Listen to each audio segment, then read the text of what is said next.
गुरु प्यारी साध संगत जी, राधा स्वामी।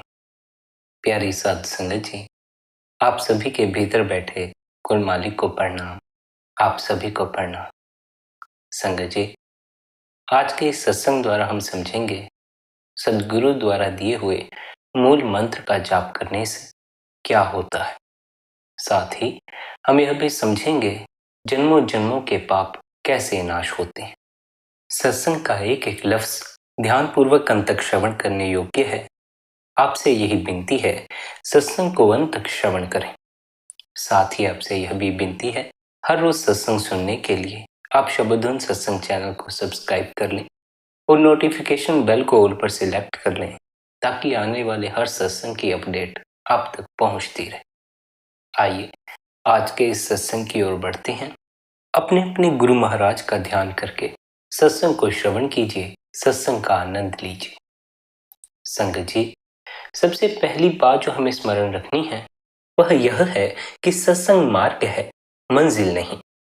मंजिल पर वही पहुंचते हैं जो मंजिल तक पहुंचने के लिए मार्ग का सहारा लेते हैं, लेकिन जो मार्ग पर ही अपना बसेरा बनाकर बैठ जाते हैं वे मंजिल तक कभी भी नहीं पहुंच पाते। सत्संग तो सीढ़ी है, पहुंचना है छत पर। छत पर बैठा है परमात्मा, इसलिए सीढ़ियों पर ही खड़े मत रह जाना। किसी साधना, किसी ज्ञान, किसी अभ्यास तक ही सीमित मत रह जाना। जीवन में एक ऐसी अवस्था हासिल करनी है कि बिना कोई साधना किए, बिना कोई अभ्यास किए भी आप अपने अंतस में अपने स्वयं से जुड़े हुए रहें। जीवन का असल उद्देश्य उस अवस्था को हासिल करना है जहां बिना कुछ किए भी आप परमात्मा के साथ एक रूप होते हैं।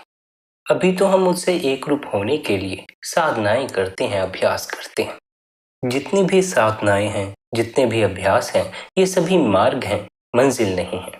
इसलिए इन पर ठहरे मत रह जाना। इन मार्गों का सहारा लेकर अपनी मंजिल तक पहुंच जाना।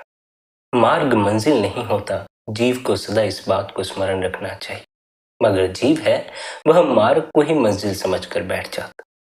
सत्संग में जाना शुरू कर देता है तो सोचता है बस इतना पर्याप्त है, इससे ज्यादा कुछ करने की जरूरत नहीं। सत्संग तो केवल मंजिल की तरफ इशारा होता है। जो इशारे को ही पकड़कर बैठ जाता है वह भूल में पड़ जाता। जो इशारे की आड़ में छिपी मंजिल को देख लेता है वही अपने जीवन के असल लक्ष्य की पहचान कर पाता। जीवन का असल लक्ष्य क्या है? अपने स्वयं की पहचान कर लेना, अपनी आत्मा की पहचान कर लेना। जो जीव अपने स्वयं की पहचान कर लेता है, अर्थात जो अपनी आत्मा का दर्शन कर लेता है, उसका फिर देह से मोह टूट जाता। देह से मोह टूट जाता है, जिस कारण फिर वह दोबारा देह की कामना नहीं करता।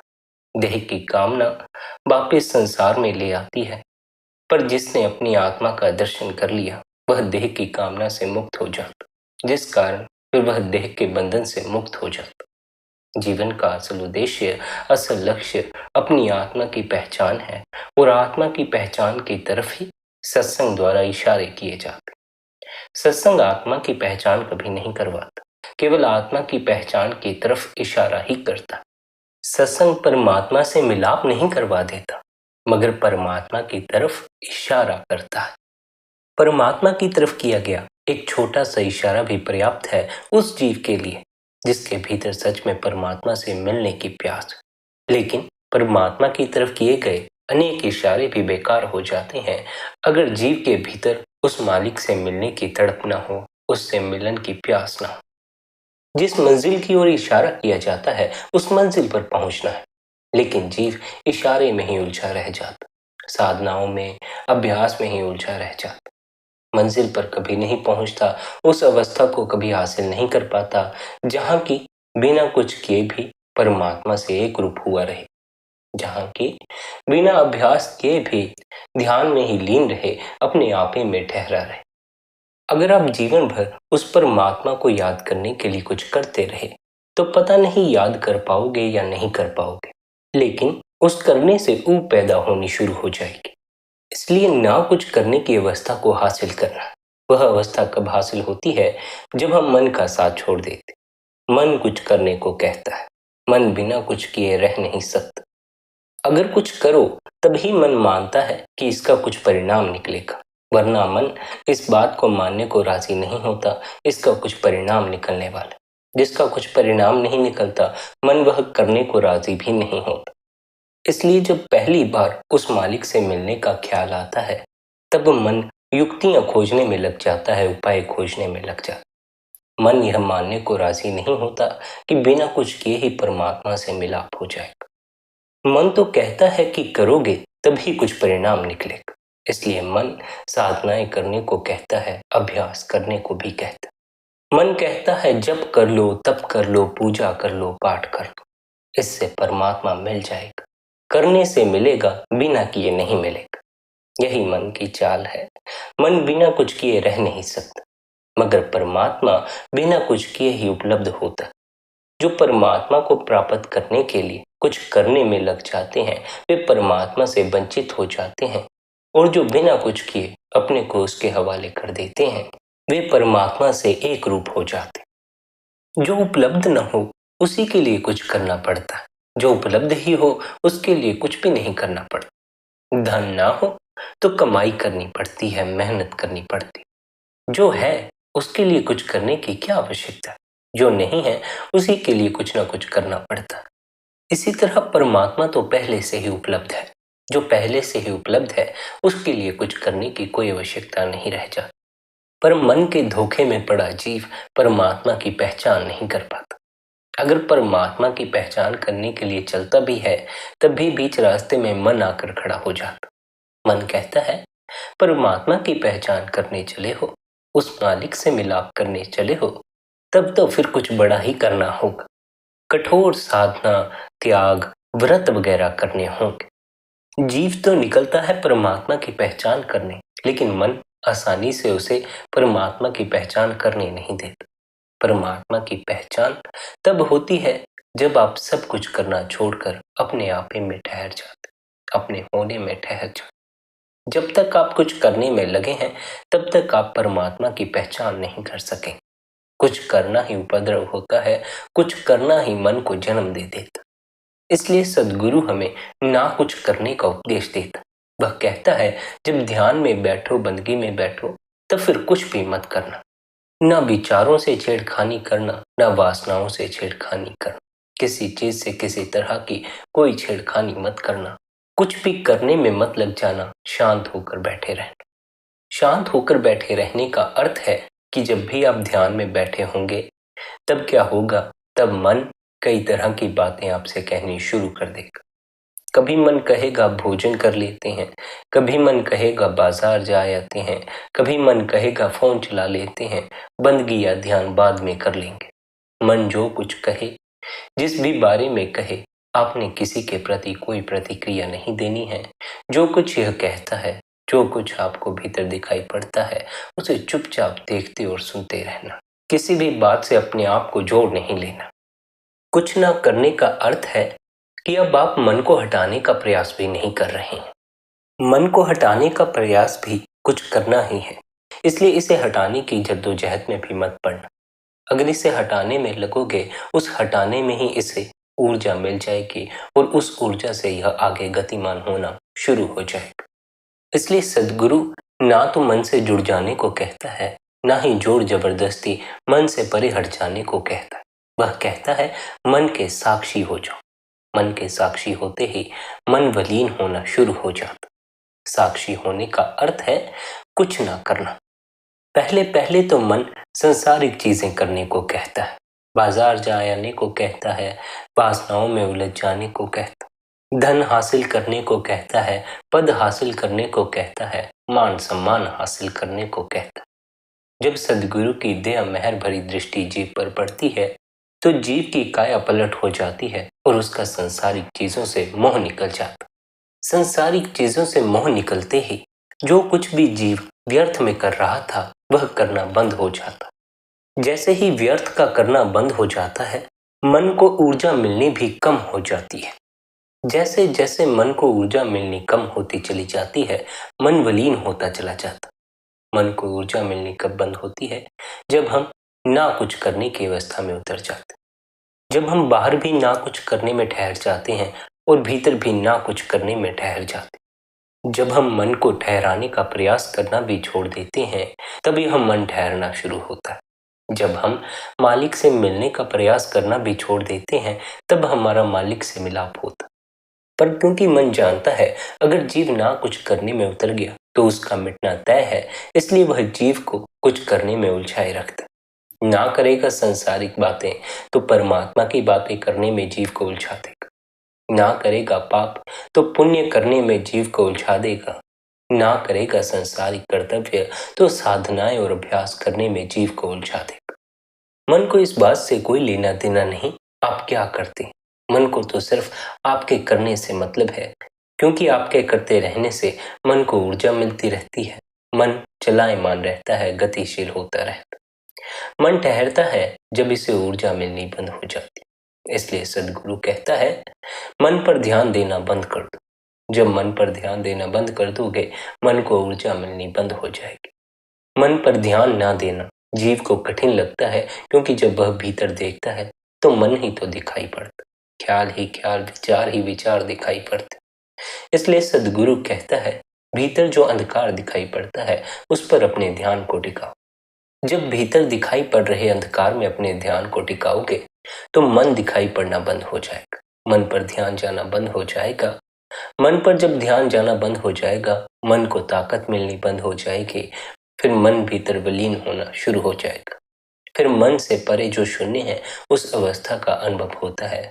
उस शून्य की अवस्था में ही आनंद का अनुभव होता है। अंतस के उस विराट शून्य में वही प्रवेश करते हैं जो मन और माया के दायरे से पार चले जाते। मन का संसार से मोह होने के कारण यह हमारी जीवन शक्ति को संसारिक चीजों में व्यय करता चला जाता। संसार में यह हमारी जीवन शक्ति को व्यय न करे, इसलिए हम इसे सदगुरु द्वारा दिए हुए अभ्यास में लगाते, उस मालिक की याद में लगाते हैं, उस परमात्मा का नाम लेते। क्यों? ताकि हमारी जो वृत्ति है वह बाहरमुखी से अंतर्मुखी हो जाए।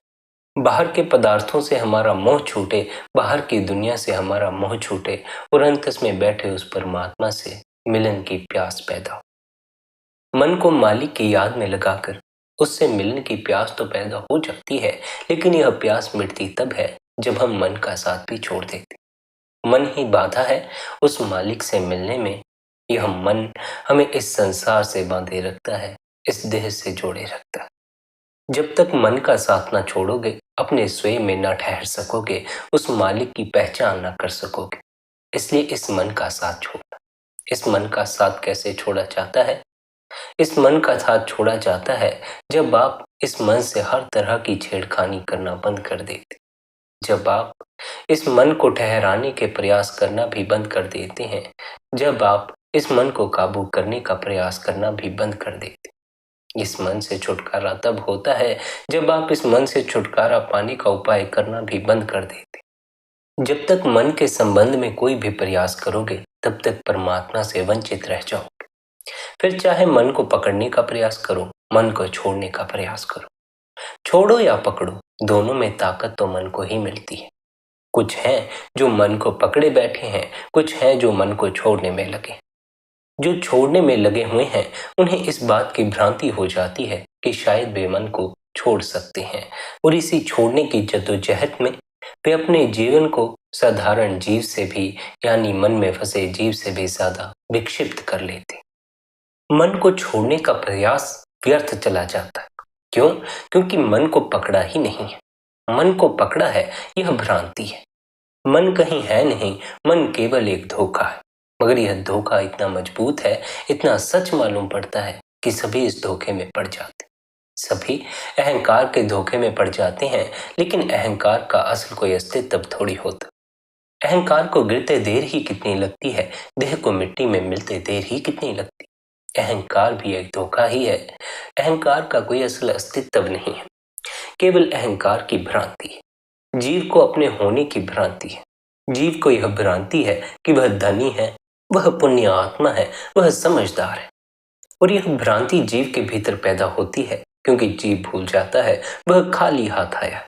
जीव यह भूल जाता है कि वह खाली हाथ जाने वाला है। जीव इस संसार में आता है खाली हाथ, यहाँ से जाता है खाली हाथ। लेकिन जितना समय इस संसार में रहता है, हाथ भरे होते हैं। भरे हाथ होने के कारण इस भ्रम में पड़ जाता है कि शायद ये हाथ सदा भरे रहने वाले, शायद मेरा परिवार सदा मेरे साथ रहने वाला है, शायद मैं इस संसार में सदा के लिए रहने वाला हूं। यह सब जीव के धोखे हैं, ऐसा कुछ भी नहीं होता, लेकिन हर जीव इन्हीं धोखों में पड़ा रहता। हर जीव यही सोचता रहता है कि मैं सदा इस संसार में रहने वाला हूँ। हर जीव यही सोचता है कि मैं अपनी जमीन जायदाद अपने साथ ले जाऊंगा। हर जीव यही सोचता है मेरा परिवार मेरे काम आएगा। कोई किसी के काम नहीं आता। न जमीन जायदाद साथ जाती है, न पैसा साथ जाता है, न देह साथ जाती है।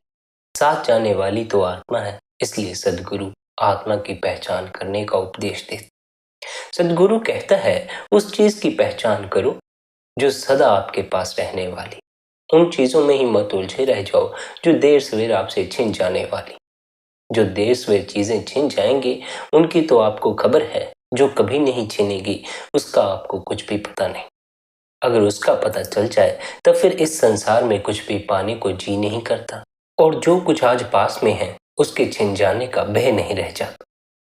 जो चीजें छिन जाती हैं, अगर उन्हें पकड़ने का प्रयास करोगे तो स्वयं से ही दुख निर्मित करके बैठ जाओगे। जैसे धन है, अंत में तो छिन ही जाता है, लेकिन अगर पूरा जीवन धन को पकड़े रहने की जद्दोजहद में पड़े रहे तो अपने हाथों ही अपने लिए दुख का निर्माण करने वाले हो।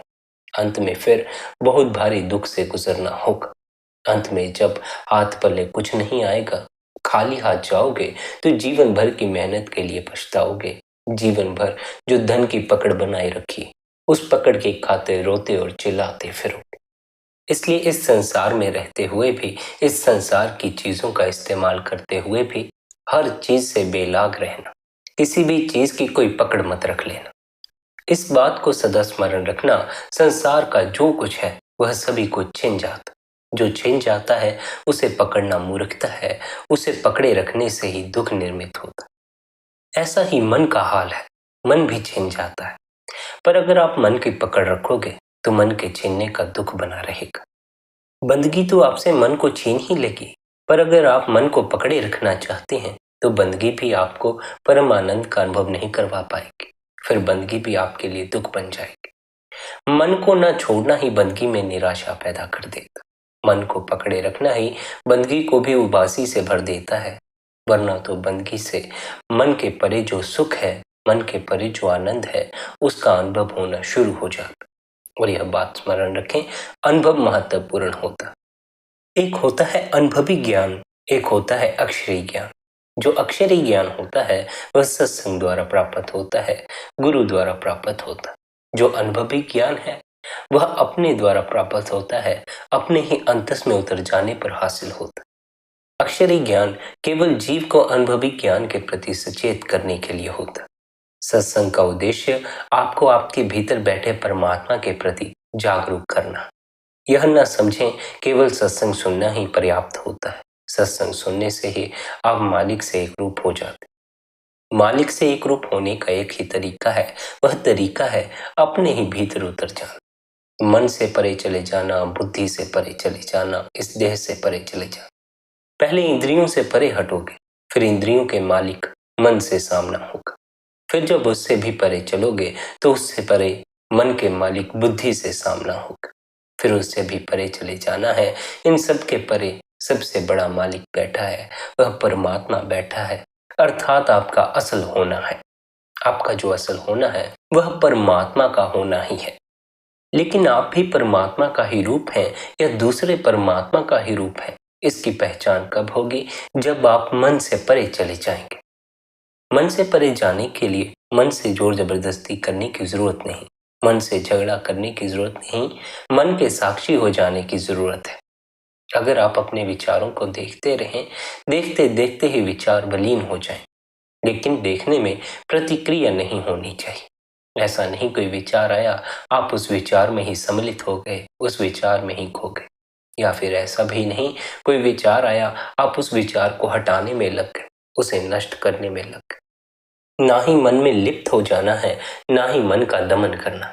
जितना मन का दमन करोगे, जितना अपनी वासनाओं का दमन करोगे, क्रोध का दमन करोगे, काम का दमन करोगे, उतना ही इनसे और भी ज्यादा गिरते चले जाओ। जो जीव काम का दमन करता है, क्रोध का दमन करता है, वह फिर काम और क्रोध का ही शिकार होकर रह जाता है। इसलिए दमन में मत उलझे रहना। दमन का अर्थ है दबाना। जैसे कोई ऐसा ख्याल उठाए जो आपको पसंद ना आए, ऐसा कोई विचार उठाए जो आपको निराश करता हो, तो हम क्या करते हैं, हम ऐसे विचारों को दबाने में लग जाते, इनसे परे हटने में लग जाते हैं। ऐसे में फिर वे विचार हमारे भीतर और गहरे में सरक जाते। जो कुछ हमारे गहरे में सरक रहा है वह मिट नहीं गया है, वह भीतर ही मौजूद है। जितना काम, जितना आपने क्रोध का दमन किया है वह मिटा नहीं है, आपके गहरे में समा गया। इतना ही हुआ है कि चेतन मन से अब चेतन पर चला गया है, चेतन पर उसका पता नहीं चलता। लेकिन अचेतन में वह काम, वह क्रोध अभी भी कुंडली मार कर बैठा। देर सवेर अचेतन में जो कुछ भरा पड़ा है वह चेतन मन पर भी आना शुरू हो जाता।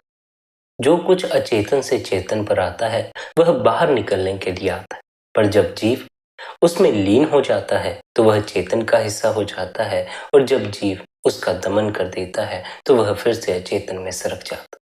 इसलिए ना तो मन से दूर भागना, ना ही मन के पास भागना, मन के साक्षी होकर बैठे रहना। अगर कोई गलत विचार उठाए तो उसमें लीन मत हो जाना और ना ही उसे दमन करने में लग जाना, उसके साक्षी होकर बैठे रहना। विचारों के साक्षी हो जाओगे तो विचार अपने से विलीन हो जाएंगे, पर अगर विचारों के साथ जुड़ जाओगे तो विचार आगे से आगे गति करते चले जाएंगे। फिर आपके भीतर बहुत सारे विचार इकट्ठे हो जाएंगे। अगर विचारों को दबाने में लग जाओगे तब फिर ये विचार जो आप दबा रहे हैं ये आपके गहरे में सरक जाएंगे। आज ये आपको परेशान नहीं करेंगे, लेकिन कुछ समय बाद फिर ये आपको परेशान करना शुरू कर देंगे। इनसे सदा के लिए निजात पाने का यही तरीका है कि आप मन के साक्षी हो जाएं, मन को देखने वाले हो जाएं, इसके प्रति कोई प्रतिक्रिया ना करें। ना तो इस बात की तरफ ध्यान दें यह गलत सोच रहा है, ना इस बात की तरफ ध्यान दें यह सही सोच रहा है। ना तो इस बात की ओर ध्यान दें यह परमात्मा के बारे में सोच रहा है, ना तो इस बात की ओर ध्यान दें यह संसार के बारे में सोच रहा है। मन जो कुछ सोचता है इसे सोचने दें, इसकी तरफ ध्यान ना दें। अगर यह परमात्मा की बात भी करे तो जल्दी ही इसके धोखे में मत आ जाना। सब्र रखकर बैठे रहना और देखना कितनी देर तक यह परमात्मा की बात करता।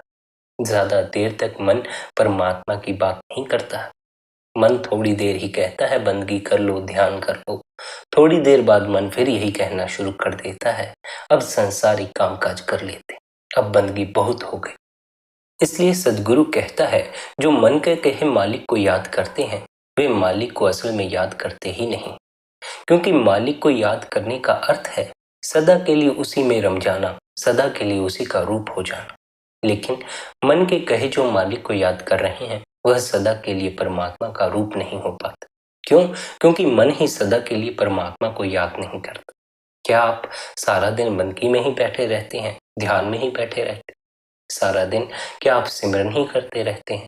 नहीं, नहीं हो पाता है, नहीं कर पाते। मन ऐसा ही है, मन सारा दिन मालिक का नाम नहीं ले सकता। इसलिए जब मन कहे परमात्मा को याद कर लो तो इतनी जल्दी इसके कहे में मत आ जाना। सब्र रखना, सब्र रखकर बैठे रहना, देखना कितनी देर तक यह उस मालिक को याद करता। जैसे यह संसार को खुद से याद करना शुरू कर देता है, यह परमात्मा को भी खुद से याद करना शुरू कर देगा। इसके याद करने में किसी तरह का विघ्न मत डालना, किसी तरह की कोई रुकावट मत खड़ी करना, ना ही इसके याद करने में शामिल हो जाना। यह जो करे, जिस ढंग से करे, इसे वह करने देना, इसके साक्षी होकर बैठे रहना, देखते रहना यह क्या क्या कर रहा है। अभी परमात्मा को याद कर रहा है, अभी संसार का ख्याल आ गया, अभी बच्चों का ख्याल आ गया, फिर परमात्मा का ख्याल आ गया, फिर सिमरन की याद आ गई, फिर सदगुरु की याद आ गई, फिर बच्चों की याद आ गई, फिर धन की याद आ गई, फिर त्याग की याद आ गई, फिर काम की याद आ गई, फिर ब्रह्मचर्य की याद आ गई। मन को देखने वाले हो जाना। मन एक ही बार में न जाने कितना कुछ हो जाता। आधा घंटा बंदगी करने बैठो तो आधे घंटे में ही मन कभी धनी हो जाता, कभी कामी हो जाता, कभी भक्त हो जाता, कभी बुरा हो जाता, कभी भला हो जाता। मन आधे घंटे में ही कई रूप धारण कर लेता। इसलिए जल्दबाजी में इसके द्वारा धारण किए रूपों का शिकार मत हो जाना। मन सदगुरु का रूप भी धारण कर लेता है। मन परमात्मा का रूप भी धारण कर लेता है, इसके धोखे में मत आ जाना। सब्र रखना, इंतजार करना, देखना यह कितने रूप बदलता है, देखना यह कितनी दूर तक भटकता है, देखना किन किन ख्यालों में भटकता, जहां भटके भटकने देना, जिन ख्यालों में भटके भटकने देना, किसी भी जगह जाने से इसे रोकना। बस खुद इसके पीछे पीछे मत चले जाना, खुद इसके साथ जुड़ मत जाना और ना ही इसे कहीं जाने से रोक। ऐसा ना हो मन बाजार पहुंचे और आप भी बाजार पहुंचे। आप भीतर इस स्मरण को जगाए रखना, मन बाजार में पहुंचा है, मैं बाजार में नहीं पहुंचा। जैसे जब हम सत्संग में बैठे होते हैं तो हमारी देह तो सत्संग में होती है, लेकिन मन हमारा बाजार में ही होता है। मन हमारा सत्संग में नहीं होता, भीड़ में होता है, लोगों में होता। इसलिए अगर सत्संग में बैठे हुए मन बाजार की बात करे तो इस स्मरण को जगाए रखना, देह तो फिर भी सत्संग में बैठी हुई है, मन बाजार में घूम रहा है। आप बाजार में नहीं होते, लेकिन मन आपको बाजार में होने का एहसास करवाता। यही धोखा है, यही भ्रम है। जहां आप होते नहीं, मन आपको वहां होने का एहसास करवा देता है। बस यही जीवन का असल भ्रम है। जहां आप हैं उसके प्रति जागें, जो आपके पास है उसके प्रति जागें। मन के कहीं मत चलते रहे, क्योंकि मन आपको कहीं भी पहुंचा सकता है, मन आपको कुछ भी दिला सकता। होता वह भ्रम ही है, लेकिन उसके असल होने का एहसास करवाता। होते आप सत्संग में हैं, मन बाजार में होने का एहसास करवा देता। जेब में 1 रुपया नहीं होता, मन धनी होने के सपने दिखा देता। पेट में एक निवाला तक नहीं होता और मन स्वाद निर्मित करने शुरू कर देता। जो नहीं है, मन उसका एहसास करवाना शुरू कर देता। और जब जीव जो नहीं है उसके होने के भ्रम में पड़ जाता, तब वह अपनी मालकियत खो देता है और मन का गुलाम हो जाता। मन तो यही चाहता है कि जीवात्मा उसकी गुलाम बनी रहे, इसलिए वह जीव के सामने कई धोखे खड़े कर देता। और यहाँ यह बात ख्याल रखनी आवश्यक है कि मन बड़ा ही ज्यादा चालबाज है। मालिक तो यह खुद बना हुआ होता है, जो चाहे जीव से करवाता है, लेकिन जीव को इस धोखे में डाले रखता है कि मानो जीव स्वयं ही मालिक हो, मन जीव का गुलाम हो। जो कुछ जीव करता है मन के कहे करता है, लेकिन मन जीव को इस धोखे में डाल देता है कि मानो मन उसकी आज्ञा के बिना कुछ करता ही ना हो। जो कुछ हमारे जीवन में होता है सब हमारी मर्जी के बिना ही होता चला जाता। क्यों? क्योंकि मन मालिक है। लेकिन मन हमें क्या एहसास दिलाता है? यह हमसे कहता है मालिक तुम ही हो, तुम ही ने चाहा था, इसीलिए ऐसा हुआ। इसलिए इस मन के धोखे में मत आ जाना, इसके धोखों से बचना। इसका कोई एक धोखा नहीं है, अनेक धोखे हैं। संसारिक धोखे तो हैं ही, परमार्थी धोखे भी हैं। संसार का रूप लेकर तो सामने आता ही है, परमात्मा का रूप लेकर भी सामने आ जाता। बहुत से जीव हैं जो मन के इस धोखे में पड़े हुए हैं। बहुत से जीव हैं जो मन द्वारा करवाए गए दर्शनों के धोखे में पड़कर अपनी आध्यात्मिक यात्रा ही छोड़ बैठते। आगे वे उन्नति कर ही नहीं पाते, वे वहीं पर ठहरे रह जाते। वे सोचते हैं उन्होंने जो पाना था पा लिया, उन्हें जो हासिल करना था उन्होंने वह हासिल कर लिया। लेकिन वह जो हासिल करते हैं वह भी मन द्वारा ही हासिल करवाया जाता। इसलिए सद्गुरु क्या कहता है? सद्गुरु समझाता है अगर तुम्हें बंदगी के समय, ध्यान के समय सद्गुरु के दर्शन हो तो फिर जल्दबाजी मत करना, सब्र रखकर बैठे रहना। सब्र रखकर बैठे रहोगे तो कुछ समय बाद परख हो जाएगी, यह सद्गुरु के असल दर्शन है या मन का धोखा। मन के जितने धोखे हैं यह ज्यादा समय तक टिकते नहीं हैं। कुछ कुछ देर बाद हमारे ख्याल, हमारे विचार बदलते रहते हैं। एक ही विचार में तो आप हर पल खोए नहीं रहते, अनेक विचार हैं जिनमें हम खोए रहते हैं। मन के पास ऐसी सुविधा नहीं है कि वह एक ही विचार को आपके सामने लेकर बैठा रहे। मन जब परमात्मा का या सद्गुरु का रूप लेकर आपके सामने आता है तो मन के पास यह उपाय नहीं है कि वह उस रूप को सदा के लिए धारण करके बैठा रहे। कुछ देर बाद मन को अपना रूप बदलना ही होगा, कुछ देर बाद मन को अपने असल रूप में वापस लौट आना होगा। इसलिए अंतस की यात्रा पर सब्र की बड़ी ज्यादा अहमियत है। जो सब्र सीख जाते हैं वे अपनी असल मंजिल तक पहुंचने में कामयाब भी हो जाते। सब्र रखना बड़ा जरूरी है। अगर सब्र नहीं रखोगे तो मन के किसी भी धोखे में फंस सकते। मन सद्गुरु का रूप धारण करके सामने आ सकता है और आप इसके इस धोखे में पड़ सकते। अगर कभी मन सद्गुरु का रूप धारण करके आगे आ जाए तो सब्र रखना है, जल्दबाजी नहीं करनी है। आपने मन के साक्षी बनकर ही बैठे रहना। अगर तो वह सद्गुरु का सच्चा स्वरूप होगा तो वह वहीं टिका रहेगा। अगर सच्चा स्वरूप नहीं होगा तो कुछ समय बाद विलीन हो जाएगा। लेकिन जल्दबाजी नहीं करनी। मन को विलीन करने के लिए, मन को मिटाने के लिए कुछ करने की आवश्यकता नहीं होती, यह अपने से ही मिट जाता है। पर जब हम इसे मिटने नहीं देते, इसे ताकत देते रहते हैं, ऊर्जा देते रहते हैं, तब फिर यह आगे से आगे गति करता चला जाता है, मजबूत होता चला जाता है। ख्याल रखना, मन को अगर छोड़ने में लगे तो उससे भी मन को ताकत मिलती है। इसलिए इसे छोड़ने की जद्दोजहद में भी मत पड़ना। मन को पकड़े रखकर तो इसे ताकत मिलती ही है, छोड़ने से भी ताकत मिलती। इसलिए इसके साक्षी हो जाना। ना तो इसे छोड़ने में लगो, ना इसे पकड़ने में लगो, इसके साक्षी बनो। यह क्या कहता है, क्या बोलता है, उसके प्रति प्रतिक्रिया मत दो। न यह सोचो यह अच्छा बोलता है, बुरा बोलता है। न यह सोचो यह परमात्मा की बात करता है कि संसार की बात करता है। बस यह जो कहता है, यह जो दिखाता है, उसे चुपचाप देखते और सुनते रहो। देखने और सुनने से ही मन विलीन होना शुरू हो जाएगा। मन के साक्षी हो जाओ तो कुछ भी और करने की कोई जरूरत नहीं। लेकिन मन के साक्षी हो जाना ही कठिन मालूम पड़ता। अगर मन गलत विचार खड़ा कर दे तो उस विचार के साक्षी हो पाना कठिन हो जाता। इसलिए या तो हम उस विचार का दमन करते हैं, इसलिए हम अपने सभी गलत विचारों का दमन करते चले जाते, उन्हें अचेतन में सरकाते चले जाते हैं। जब वे अचेतन में सरक जाते हैं तो वे हमारा हिस्सा हो जाते। अगर काम को दबाते चले जाओगे तो काम आपका हिस्सा हो जाएगा, आप कामी होते चले जाओगे।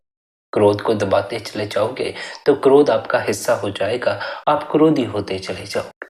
इसलिए दमन में मत लगे रहना। दमन से अपने जीवन को विक्षिप्त कर बैठो। जब दमन नहीं करोगे तब फिर यह सवाल खड़ा होता है कि गलत विचार जो भीतर उठेंगे उनका फिर हमें क्या करना। उनके साथ लीन भी नहीं हो जाना है, उनका दमन भी नहीं करना है, उनके साक्षी होकर बैठे रहना है।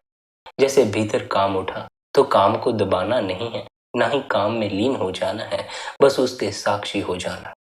सब्र रखकर बैठे रहना है, देखते रहना है कितनी देर तक यह काम टिकता है, कितनी देर तक काम के ख्याल भीतर घूमते हैं, कितनी देर तक काम की बातें भीतर चलती। देखते देखते ही मन का भेद स्पष्ट होना शुरू हो जाए। देखते देखते ही यह समझ आनी शुरू हो जाएगी कि मन देखने से ही विलीन हो जाता। मन को जो देखने की कला है वह आंख बंद करके अपने ही भीतर देखना। जब आप अपने ही भीतर देखना शुरू करते हैं तो पहले मन दिखाई पड़ता। मन दिखाई पड़ता है, मन में भरा है कूड़। इसलिए अपने भीतर देखने पर पहले पहले तो जीव को कूड़ ही नजर आता है, गंदगी ही नजर आती। उस कूड़, उस गंदगी को देखकर बहुत से जीव निराश भी हो जाते हैं। बहुत से जीव फिर दोबारा अपने भीतर नहीं उतरते, ना अभ्यास के लिए बैठते हैं, ना ध्यान के लिए बैठते। स्मरण रखो, जो भीतर कूड़ इकट्ठा हो गया है वह मिटेगा तो भीतर उतर कर ही मिटेगा।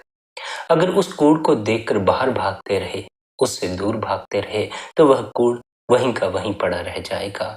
फिर भीतर दुर्गंध ही इकट्ठी होगी, फिर भीतर कोई सुगंध, कोई प्राण नहीं होंगे। मन से दूर भागने में मत लगे रहना, मन के साक्षी हो जाना। मन के साथ एक मत हो जाना, मन के साक्षी हो जाना। इसके साक्षी हो जाने से ही मन अपने से विलीन हो जाता। इसलिए जब भी आप ध्यान में बैठें, कुछ ना करने में उतर जाए। कुछ ना करने से अर्थ है ना तो मन को हटाने में लगना है, ना ही मन को आगे गति देने में लगना। मन के साथ अपना संबंध तोड़ लेना। मन जो करे इसे करने देना है, आपने इसके करने में शामिल नहीं हो जाना। जब आप मन के करने में शामिल नहीं होंगे, इसे करने से रोकेंगे नहीं, तो यह ज्यादा देर तक कुछ भी नहीं कर पाएगा। कुछ देर के लिए तो यह बहुत कुछ करेगा, इतना कुछ करेगा कि आपको बेचैनी से भर देगा। पर आपने उस समय घबरा नहीं जाना है, बेचैन नहीं हो जाना है, सब्र रखकर बैठे रहना है, अपने सद्गुरु पर भरोसा रखना। मन अगर बेचैनी पैदा करता है तो सिर्फ आपको बंदगी से उठाने के लिए। मन की चाल में फंसकर ध्यान से उठ नहीं जाना, आपने ध्यान में बैठे रहना। अगर आप ध्यान में बैठे रहेंगे तो इसकी जितनी चालें हैं, कुछ समय बाद सभी चालें व्यर्थ हो जाएंगी। इस मन से परे होने का एक ही इलाज है कि इस मन को ताकत देना ही बंद कर दो। इसे ताकत मिलती है इसके साथ हो जाने से या इसके विपरीत हो जाने से। इसलिए ना तो इसके साथ होना है, ना इसके विपरीत होना है, इसके साक्षी होना। और यह बात अंत में स्मरण रखनी है, अगर बंदगी के समय बेचैनी भीतर पैदा होनी शुरू हो जाए तो समझना बंदगी सही जा रही है, ध्यान सही जा रहा है। जब ध्यान ठीक ठीक लगना शुरू हो जाता है तो मन हमारे ध्यान को बिगाड़ने की कोशिश करता, तो मन की उसी कोशिश में हमें बेचैनी का अनुभव होता। इसलिए आप अपनी बंदगी पर ध्यान दें, मन पर ध्यान न दें। मन तो बंदगी की उन बहुमूल्य घड़ियों को नष्ट करने के मौके ढूंढता ही रहेगा। आप अपना बहुमूल्य समय मन को वे मौके देने की बजाय मालिक की बंदगी करने में लगाएं, सच्ची लगन से सद्गुरु की भक्ति करने में लगाएं। संगत जी, आज के इस सत्संग को यहीं पर विश्राम देते हैं। यदि आज का यह सत्संग आपको अच्छा लगा हो तो आज के इस सत्संग को आप अपने मित्रों और संबंधियों के साथ शेयर भी कर सकते हैं। बाकी आपकी अपनी मौज है, अपना ख्याल रखें, सबके प्रति भीतर भले की कामना रखें। इतने प्रेम और प्यार से आपने सत्संग को सुना, उसके लिए आप सभी का धन्यवाद।